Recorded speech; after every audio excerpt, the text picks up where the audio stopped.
I'm not a huge Ghostbusters fan.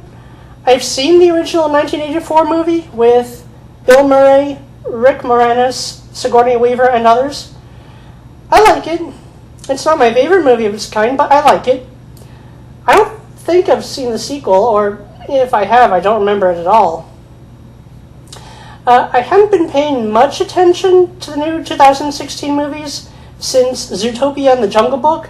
Those were the most recent ones I'd been excited about, so I actually didn't know there was a Ghostbusters remake coming at all until the day we went to go see it. I was also unaware that there was a new Jason Bourne movie, and I hadn't heard about Nerve either.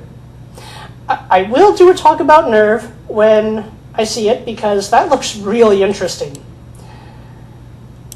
My dad and two youngest siblings were trying to decide on a movie to go see on the spur of the moment.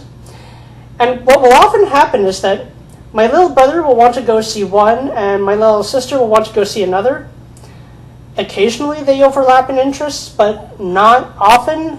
So what we do is we split, and usually my dad will take my sister to go see her movie, and I'll go with my brother. It really works. And afterwards, we will meet back together for Subway sandwich or pizza dinner, or Chinese, and then play games or watch a movie at home afterwards. So we still will do things together. We'll just go see separate movies, and it really works.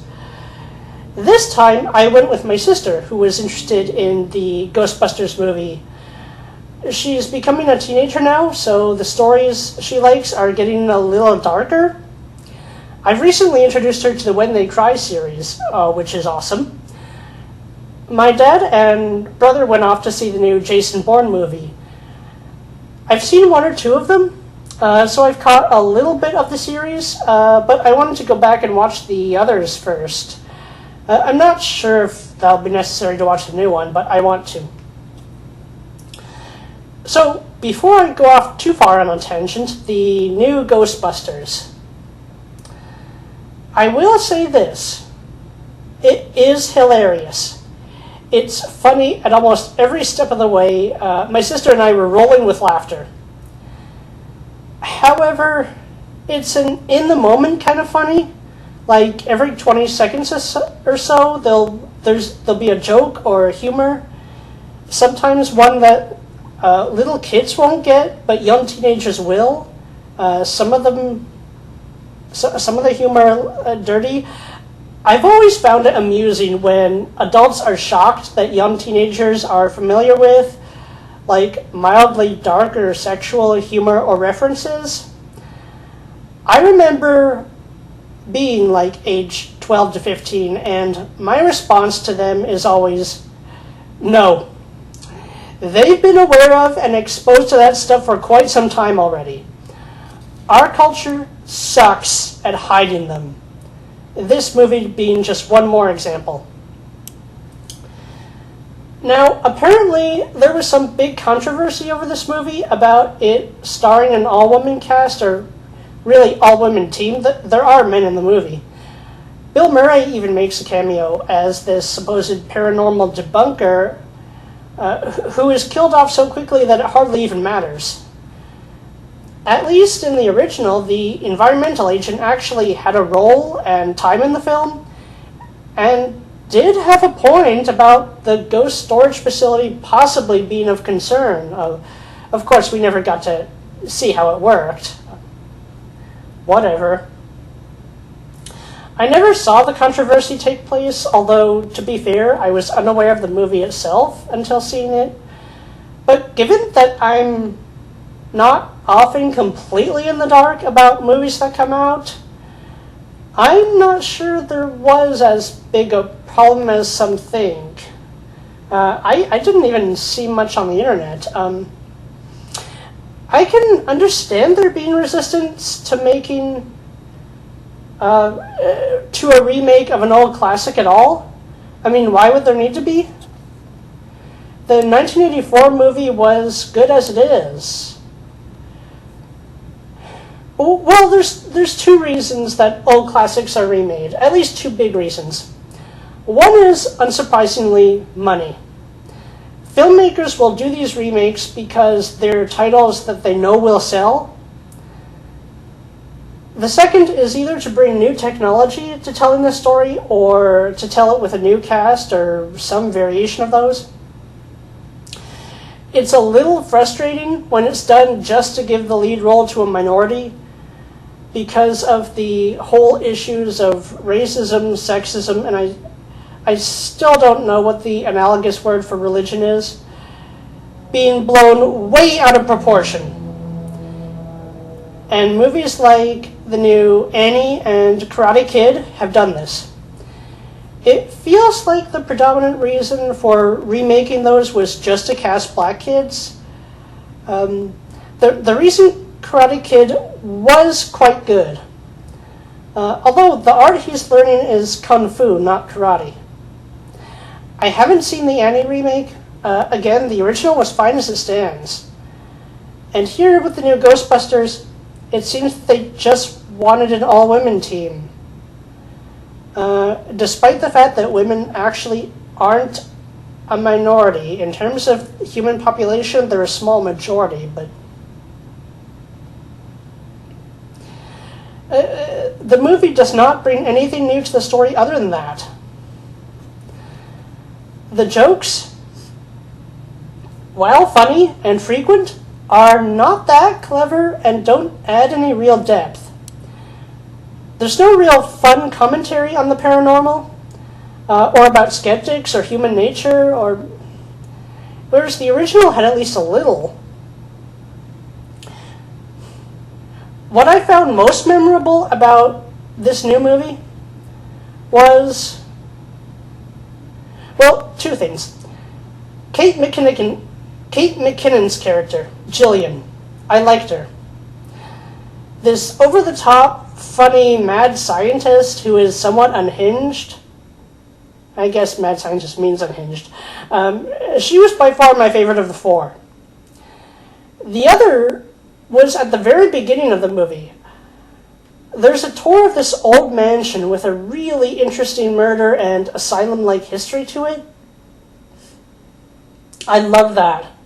That alone kind of stood out from the original Ghostbusters, and we get the first glimpse of a ghost, a really human-like ghost. Clearly a deceased human and not just a monster. I thought the rest of the movie would be built around that, and at first it looks like it may be. But it never really comes up again. We don't get any more of the history of the mansion or ghost. It's briefly visited and the ghost fleetingly seen again, but no more than that. It doesn't become the main story, and that was really disappointing. I think if the movie had gone for this really in-depth, historical-style haunted house investigation that had clever humor, it really would have stood out and been a refreshing addition to the Ghostbusters series. Make this more distinctive than just having women with guns. That's what story-loving people really want, but since it has the Ghostbusters name and symbol on it, viewers are going to go see it, and the film will make its money. Let's talk about the feminist aspect of the movie, if that was the motivation of the story, which I'm sure it was on paper. Now, it is commonly said that men are the objectifiers of women, that all they want is hot chicks to look at without thought of their personality or strength of character. And yet, in the movie, the women, who are not hot chicks by the way, and male viewers aren't bothered by that, hire a male secretary based alone on the fact that they find him hot, when the guy is clearly a bumbling idiot. Well, look who the objectifiers are now. Look at the population of who the Twilight fans were, girls and women. of a series that does basically nothing but glorify attractiveness. And look who flocks to Magic Mike and the like, just for a few examples. A complete double standard. And as soon as this happens, followed by blatant sexual humor by the women, any feminist message that was intended, irreparably destroyed.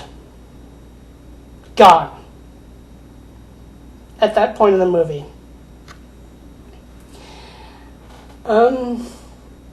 It's kind of like Meghan Trainor's No Means No music video. I saw that as a part of those extensively long run of commercials and previews before a movie at the cinema with my mom some time ago. And I whispered to her that that message does not work. My mom then said it was all about what the title said, no meaning no. In terms of what, pushing for too much contact or interest or sex on a date or something. They don't even make it clear what they're saying no to. Or if they do, I don't exactly remember the lyrics, but I remember the visuals. What I said to her was, it's singing no means no while doing everything imaginable to draw your attention.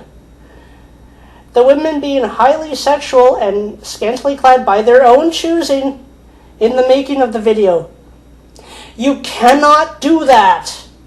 That's what makes it not work.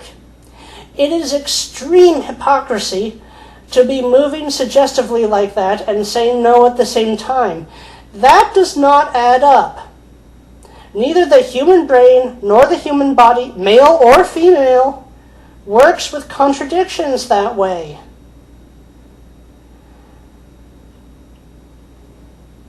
I could say more about this, but let's move on. The characters. As I mentioned, I did really like Jillian. She was fun to watch. I also somewhat liked the main character, Abby. She was kind of relatable. A scientist who is initially a skeptic and working for this university position, but later opens up to the paranormal. I'm a scientist, an environmental scientist, who, despite not believing in the supernatural, does really enjoy the stories. She's not that interesting otherwise, but she's okay. I didn't much care for the other two. They weren't bad, but they weren't that interesting or memorable either. There were some funny exchanges that they had with the mayor and the Department of Homeland Security grunts. And I want to revisit and talk about those a little. But I have to watch the movie again to remember what exactly went on. I'm not going to go watch it again in the theater, so it'll be a little while. I also like the ley lines. Those were cool. I want to do some research into what those are. There wasn't much explanation of them in the movie, so I may do some talks about paranormal mythology some other time. Again, I do find the stories a lot of fun. I'll have to do a little bit more research on it. Oh boy. So, the movie was funny. Yes, I'll give it that, but not the story it could have been. And ultimately, I have to say, unnecessary.